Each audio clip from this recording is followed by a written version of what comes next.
Why do all these Indians eat such disgusting food? Do they not know anything about the word hygiene? The very sight of it makes me want to puke. Have you ever thought this way? Or read those countless racist comments that simply denigrate Indians under the garb of criticizing their street food? Now, Indian street food is absolutely there is no denying that. After all, what's better than eating a shawarma late night after work when you're absolutely tired and hungry?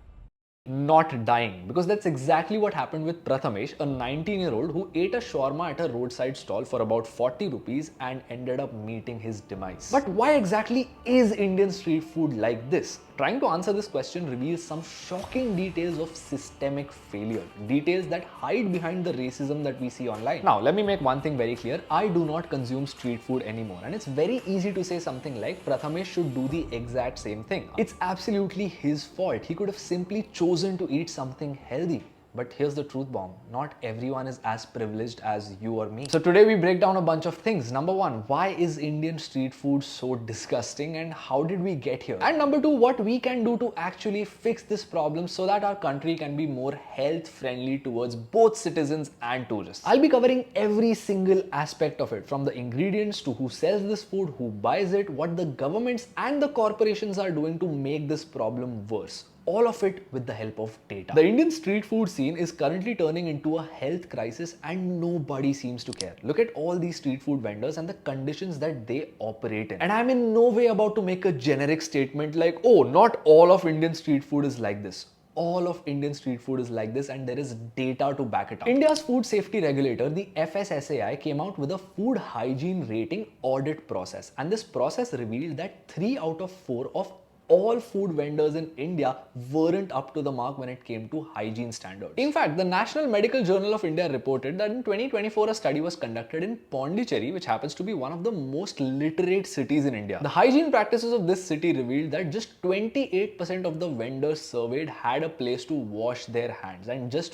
49% of them even had dustbins. What did the FSSAI do about this? Not much. And when we look at this messed up street food scene of India, we never wonder who exactly are these people? Who are they selling to? And why exactly are they in such circumstances? Consider Prathamesh's case. He ate a shawarma at a roadside stall that cost him about 40 rupees or less than 50 cents. All of this for about 100 grams of boneless chicken, a roti along with some vegetables and sauces. Realistically, if you or I were to go to our local grocery store and just buy 100 grams of chicken, it would cost us way more than 40 rupees. Add to that all the other ingredients of the shawarma. Point being, what Prathamesh ate that day was very likely not even chicken. It might have just been repurposed, discarded scraps of meat or another animal altogether. But you know the worst part? Many consumers like Prathamesh aren't blind to this reality. They know that they're eating something really disgusting. Think about it. Would any rational consumer prefer a clean location as opposed to a dirty one? Of course they would. But what social media doesn't tell you is that the primary clientele for these disgusting outlets are the blue-collared workers, the poor, the ones who cannot afford a healthy meal. A roadside shawarma stall with a 10 on 10 hygiene rating would very likely spend a lot of money to keep things clean and sanitary, and as a result would sell their product for way more than 40 rupees, probably 300. Imagine selling something for 300 rupees in a market where people cannot afford to pay more than 40 rupees. It simply doesn't work. Hygiene may be a requirement for you and I, it is simply a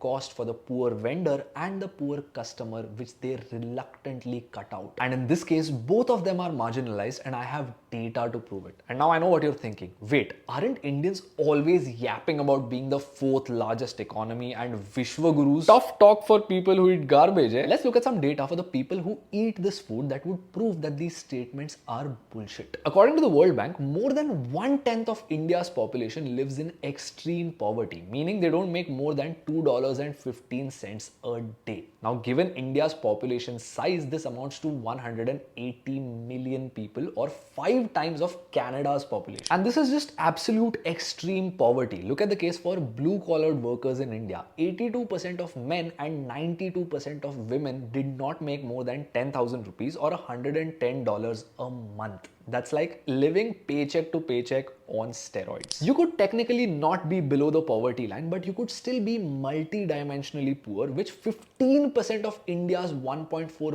billion people are. Meaning they aren't poor on paper, but they cannot afford nutrition, clean drinking water, schooling and sanitation. 210 million people live like this. After working extremely long hours like 14 to 16 hours a day and barely earning a livable wage, where do you think these people eat? The answer is simple: at whichever place that they can afford. India may be the fourth largest economy, but India's GDP per capita is $2,600. If you take away the top 1% of income earners in India, this drops 21% to $2,050. And look at this. If you take away the top 10% earners of India, then this number drops 53% to $1,240. Basically, we have inequality on steroids. As a result, the person selling this food to all these poor people on the streets is no profiteering businessman trying to cut costs. Many unskilled migrants from smaller cities flock to the bigger cities in hopes of finding a better livelihood. And the only option that lies above manual labor is to start a small food business. Upon trying to do so, they quickly realize that starting a legitimate licensed food business is also only reserved for the social elite. Financial and legal inclusion for such people is extremely low in India. If this too sounds made up, look at the data. In 2006, 95% of Indian street food vendors were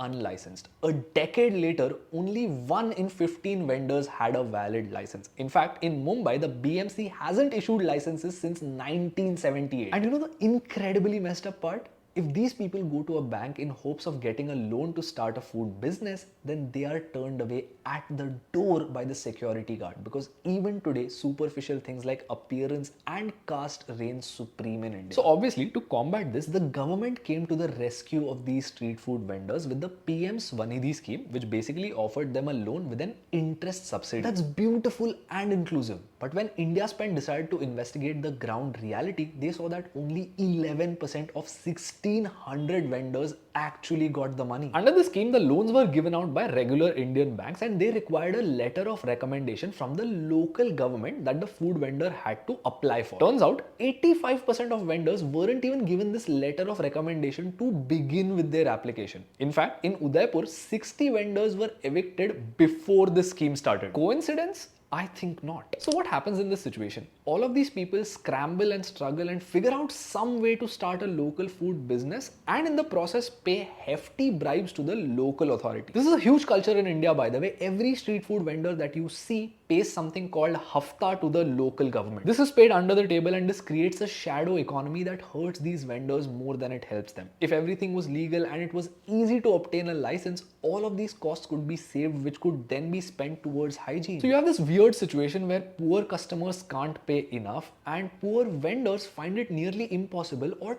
too expensive to start a legitimate business. As a result, the market simply makes do with what is available. And the outcome is people getting really sick, or worse, passing away, like Prathamesh did. Now let's look at what the government and corporations are doing, and I'll give you a spoiler, they don't really care. So on the government's part, no real effort is taken to regulate and check for hygiene and ensure that there isn't any adulteration. In fact, the government encourages adulteration in India. For instance, paneer or cottage cheese, a key ingredient in Indian cuisine, sells for about 400 rupees or $4.6 a kilo. But a highly adulterated and synthetic version of it made entirely with palm oil and starch sells for half the price or 200 rupees a kilo. The FSSAI allows corporations to legally sell this to people as long as you put small font that says non-dairy at the back of the packet. Now, analog paneer is indistinguishable from the real thing. It tastes and looks exactly the same, but it is disastrous for your health. What would be illegal in Western nations is completely legal in India. Similarly, you could sell ice cream made out of palm oil and not milk as long as you call it frozen dessert. And at the end, these are the very ingredients that get used at your street food stalls. And these are just adulterated ones. There's literally toxic ingredients that are also being used. Indian spices manufactured by Everest and MDH Corporation were banned in Nepal, Hong Kong and Singapore for having high pesticide content. Keep in mind, these are the two largest spice manufacturing companies in India. What did the FSSAI do? Not only did they choose to ignore the current operations of the companies in India, they also increased the permissible limit of pesticide residue in spices by 10 times. Why? Because skimping on quality control leads to lower costs, and lower costs lead to better profits. Now, there are 4 potential solutions for this. The first one is literally in your face. It's the poverty problem. If we focus on improving education and as a result improving the quality of life for Indians, people could actually afford high quality food. Have you seen the prices of apples? The second is to make it easier for people to be able to start a business by improving licensing and access to credit. If more vendors are able to start a business legally, they wouldn't be wasting so much money on bribes, and this money could then be used to improve the hygiene situation, which could then be regulated. If we call for regulation and strict laws right now, all of these vendors would simply shut down, and that won't solve the problem. The third is to ensure that corporations are actually held accountable so they could provide better ingredients to people that don't make them sick. At the end, corporations can bear regulatory pressure, small businesses cannot. Lastly, spending a significantly larger chunk of our budget and encouraging businesses to do the same when it comes to research and development. For instance, a lot of Indian street food makes you sick because it isn't refrigerated, and India is a tropical country, so food spoils really quickly. Why isn't the food refrigerated? Because people cannot afford refrigerators. So a company in Chennai called Tan 90 solved this problem. How? They manufactured inexpensive refrigeration pads that kept food cold for longer. Point being, governments need to realize that innovation can save our country, and as a result incentivize businesses to spend more on R&D. Lastly, if you're still watching up until this point, I have one thing to say to you. If you want to shit on someone, let it be all these corporations that are careless. Let it be the FSSAI instead of a poor vendor just trying to make ends meet. If you learned something new, subscribe to the channel.